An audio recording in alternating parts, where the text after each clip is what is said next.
Hello, Tigers. My name is Mrs. Wortham. Many of you might know me as Miss Montgomery. I just got married. I teach 4th and 5th grade, and today I'm going to be reading chapter 16 of Fenway and Hattie. This story is being read with permission by Penguin Random House. Chapter 16. Whoa, I'm the only one who lost the game. Why is Hattie upset? She holds me up at arm's length. She gazes at me intently, her eyebrows narrowed. Fenway! She yells louder and madder than ever. She keeps on yelling and yelling. She does not even sound like Hattie. She sounds like somebody I don't know. And she looks like somebody I don't know too. Her shoulders are tense and her hands are trembling. Her face is puffed and furious. Her eyes are pooling with wetness. Bad, bad dog, she cries, her breath becoming uneven. Her voice is a horrible mixture of fury and grief. Tears start spilling down her cheeks. Bad, bad dog, she wails between sobs. My ears are sagging, my eyes wincing. It hurts too much to look at her face. Even my fur is drooping with sadness. I try to shrink. I try to recoil. But she's holding me tight, and there's nowhere to hide. Bad, bad dog, she cries over and over like she's the one who's in pain. Why is this happening? Why is Hattie angry at me? We were playing chase, her favorite game. We were having fun. I even let her win. Hattie turns my face back toward hers, so I can't look away. She keeps saying those terrible words, bad, bad dog, right into my eyes. Like somehow I'm going to understand. I can't bear to watch, Goldie mutters. Or listen, says Patches. And I was beginning to think things couldn't get worse. The ladies were right. Hattie's changed. And now, on top of this horrible agony, I have to suffer humiliation too. All I want to do is run away. I try to wiggle out of Hattie's grip, but she only clutches me tighter. It's by definition the most awful day ever. I hang my head and whimper. When will it end? And just like that, Hattie sets me down. She flies up the porch steps, charges into the house, and slams the door. Angel gives a little cry of surprise, then bolts after her. I curl up in the grass, covering my eyes. If I could get any smaller, I'd actually disappear. My heart is aching for him, Goldie murmurs. I wish there were something we could do, Patches says. A bee buzzes overhead, happy as can be. Like all that matters is the next flower. Please go away, I yelp. I must have been lying in the grass for a very long time because the sun is dropping lower in the sky. Food lady opens the door. Fenway, she calls like it's an ordinary supper time. Hey, maybe it is an ordinary supper time. Maybe whatever happened is now over. I trot inside and poke my head into the eating place. My supper dish is filled with food, all right, but it's in the same spot as usual, on the wicked floor. And that's not the only bad news. Fetch man's at the table.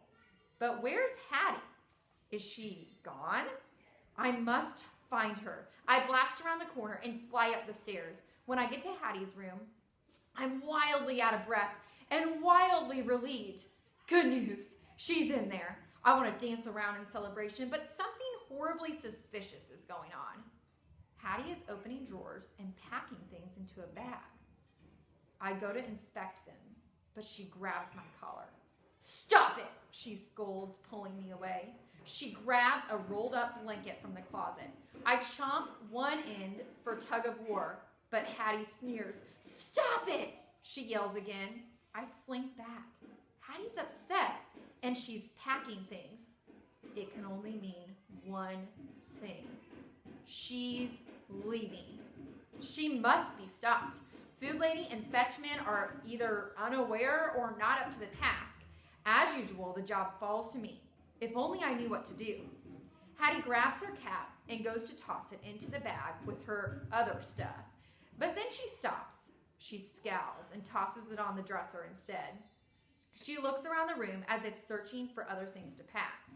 I follow her gaze to the bed. Aha! The used-to-be bear. That's how I stop her. I bound up and snatch it. I hop off and run around the room. Ha! Hattie can't leave now. Hattie hurls the bulging bag over her shoulder. She hugs the rolled-up blanket. I prance in front of her, wagging the used-to-be bear. I prepare to take off the moment she goes in for the chase, but she barely notices. She heads for the door and races down the hall. Whoa! How did that not work? I drop the used-to-be bear and race out of the room. It's all I can do to keep up with her. She dashes into the eating place where Fetch Man and Food Lady greet her with concerned faces and lots of chatter. Fetch Man's voice is soothing. Food Lady's sounds more like pleading. Hattie clutches the blanket roll to her chest. Her body is tense and trembling, like her hackles are raised. She shouts angry words for a long time, tears sliding down her face. Finally, she stomps her foot. She glares at them, waiting for them to respond. But they are quiet. Fetch Man hangs his head, then looks up at Food Lady with sad eyes. She gazes back at him, her hand on her forehead. Fetch Man opens his mouth to say something, but doesn't. Food Lady's eyes got watery. What's wrong with them? Can't they see that Hattie's running away? They're not even saying anything. Why aren't they trying to stop her?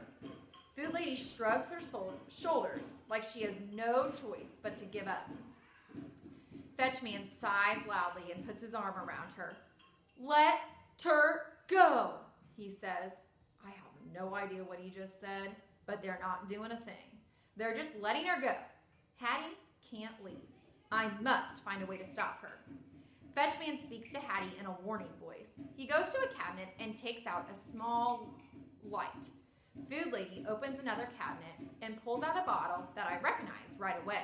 It makes an awful hissing sound and sprays a smelly, choking mist. I back off, even though there's no way she can reach me. Hattie marches to the sliding door. Fetch Man and Food Lady follow with a small light and choking spray. Are they actually helping her leave? I have to do something. I can't let my short human run away. I'm running in circles, desperate for an idea, when I spot Hattie's rolled-up blanket and her bulging bag, right in the middle of the wicked floor. How long before she realizes she's forgot them and heads back? I could steal that blanket, that bag too. I could hide them somewhere she'll never look. She wouldn't be able to leave. It's the greatest idea ever. But I have to hurry. She could be back any second. I'm about to race into the eating place when the flaw in my plan hits me like a door in my face. Her things are on the wicked floor. I faced this situation before, and I did not win. But the stakes have never been higher. There must be a way. I dart back and forth in the hallway.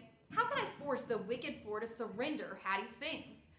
I'm exhausting myself from racing and pacing, but I'm a professional. It's my life's work to protect my humans from danger.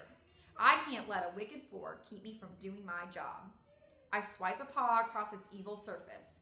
It's smooth and slick as ever, but a dog's gotta do what a dog's gotta do.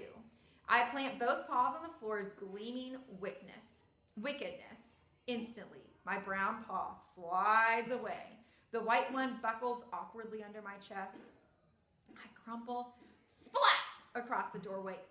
Ouch! I yelp, ee-yow! Ee-yow! My hind claws dig into the carpeting. I ease myself back into the safety of the hall. I try to lick the soreness out of my paw. Too bad I can't lick away what's really hurting. Hattie is running away without me. I stop mid-lick to growl at the wicked floor. I'll get you, I bark. Somehow. Hattie bursts back into the eating place, as determined as ever. Although judging by the nauseating smell, she lost a battle with the choky spray. She rushes over and collects her bag and rolled up blanket. She turns and heads out. I hear the back door slide open. She does not say goodbye. She does not even look back. I race around the corner to the door and peer through the screen. Hattie climbs up the giant tree, and then she is gone. Our trivia question for chapter 16 is, Why is Hattie so mad? Thanks, Tigers, and don't forget to tune in to Miss Rittenhouse tomorrow night as she reads chapter 17.